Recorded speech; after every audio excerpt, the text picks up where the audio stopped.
the power of God, and I cannot stop being grateful. I want to thank God for the protection that He has given me and my family and my comrades, and for the gift of courage, but most again, to meet again today. I must be honest, there are times when I also feel like sitting down and not taking another step. But you, comrades, keep pushing through. I want to salute a young man called Joel Semakula, to salute Comrade Nachijoba, to salute you, Comrade Kauma, and the diaspora leadership. We almost did not have this convention, but they sang me my own song. Situka tutambule mbera emala mwamanyi na yetopo watu gende. Situka tutambule. And here we are now. So while the spotlight shines on me, I always want to remind all of us that this is not about me. It is about all of us. You never know the courage that you give a comrade. You never know that encouraging text, that encouraging call, that encouraging post that you put on Twitter or Facebook or wherever. You never know how far it goes to encourage even the ones you think are strongest. So let us keep being each other's keeper. Let us keep being each other's courage. I want to thank you, comrades in the diaspora. Usually, like I said it before, usually I tend to fly in from home. But this time, I was found here. Not because I want, but because it's the only place I could run to. When the regime came for me and didn't find me, they looked for any possible way to get me. Thanks to the persistence of many of our friends that had actually insisted that we take the children out of the country before. They had thought much faster than us.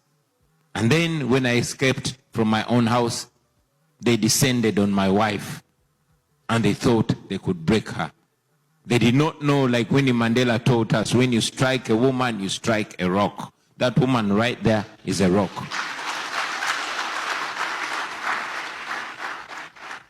I found myself in a situation where I had to run away from everything that I'd ever built. To run away from a life that I identified as my life. But look, when I reached you, you welcomed us, me and my baggage. You welcomed us with open hands.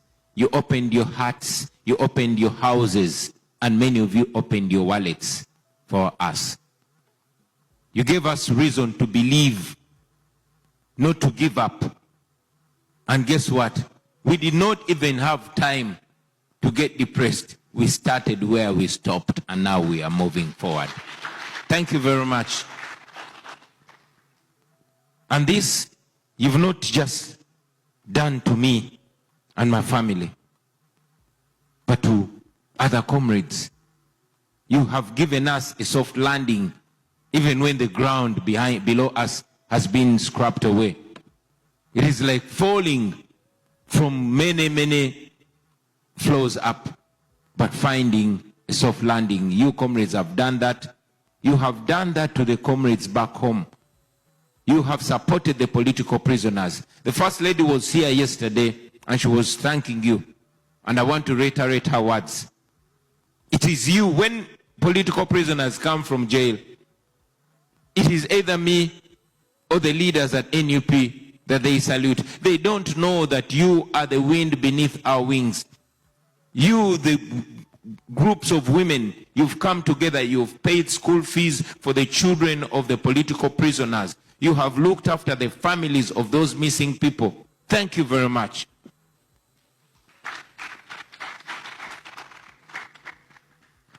Now that we are here, comrades,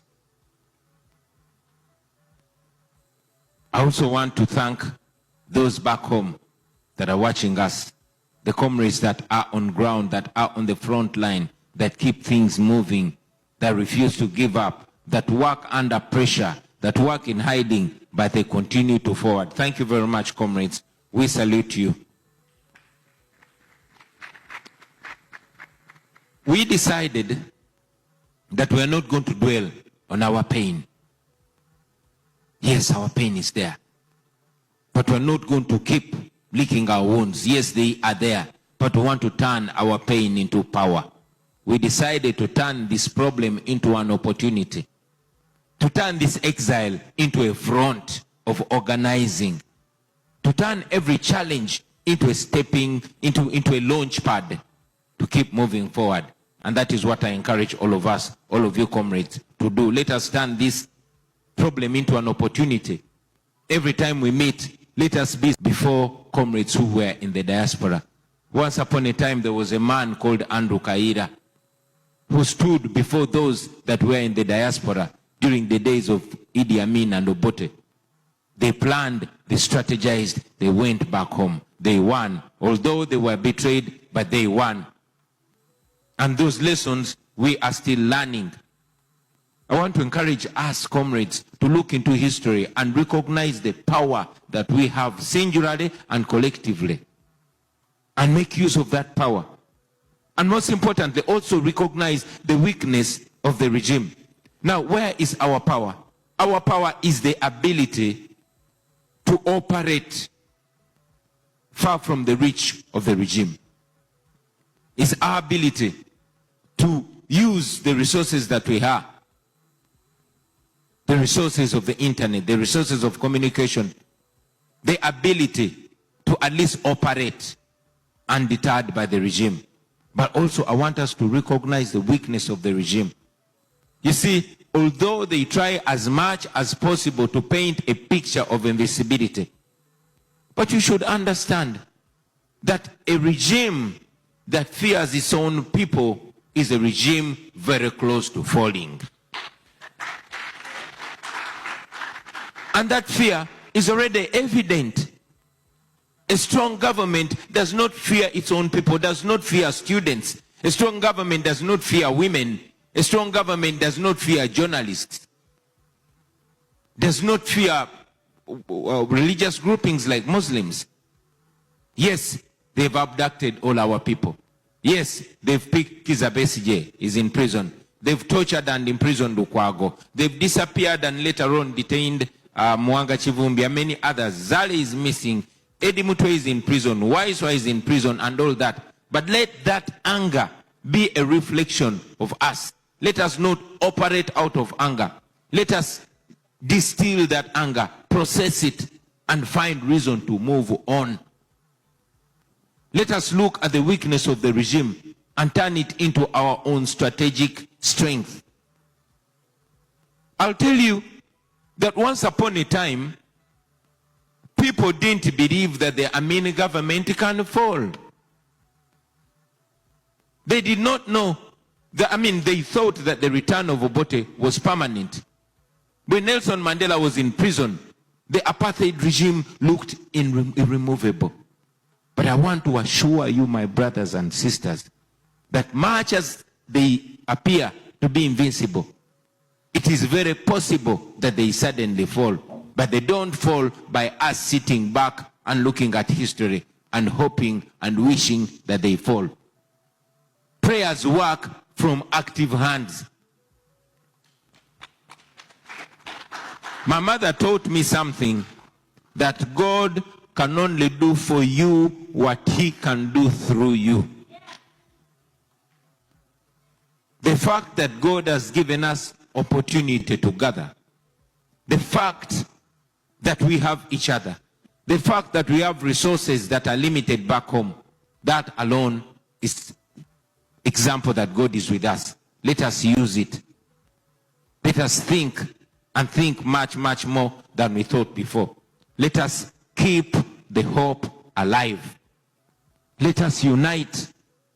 I see it many times, friends. Sometimes you'll be fighting on the same side, but you won't even be friends. We don't have to like each other to see that the right thing benefits all of us. Let us tap into it. Many people, we've disagreed with him. I've seen some of my brothers who strongly disagreed with my move to leave the country. But eventually it happened, and they noticed that they have to run as well. Let us bring together what unites us, because we are all, prisoners in the same prison. Whatever anybody can do, let us tap into that. Don't look at those that don't agree with you as enemies. In a fight against a dictator, every effort counts. Let us use it. Every resource work, let us use it. Here, we belong to the National Unity Platform. But I will tell you that it is not only one party that will be useful in the removal of a dictator. There are even those that don't like us, but they hate injustice more. So let us offer that leadership. The people of Uganda placed